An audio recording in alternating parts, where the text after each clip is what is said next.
പ്രണയം ആത്മാർത്ഥമെങ്കിൽ ഏറ്റവും മനോഹരവും ചതിയെങ്കിൽ ഏറ്റവും വെറുക്കുന്ന ഒന്നുമാണ്. ചിലരുണ്ട് ശാരീരിക താല്പര്യത്തിനായി പ്രണയം നടിക്കുന്നവർ.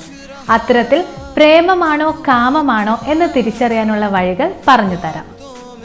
കണ്ണിൽ നോക്കിയാൽ പ്രേമമാണോ കാമമാണോ എന്ന് തിരിച്ചറിയാമെന്ന് പഠനങ്ങൾ തെളിയിച്ചിട്ടുണ്ട്.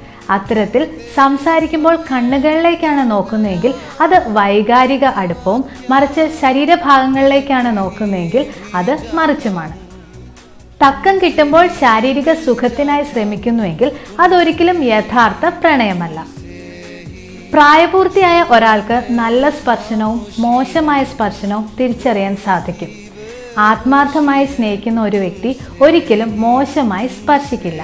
ഇനി സംസാരിച്ചിരിക്കുമ്പോൾ കണ്ണുകൾ പേടിയുള്ളതുപോലെ പരതുകയാണെങ്കിൽ ഒന്നല്ലെങ്കിൽ ബോറടിച്ചിട്ട്, അല്ലെങ്കിൽ കാമമെന്ന് പറയാം.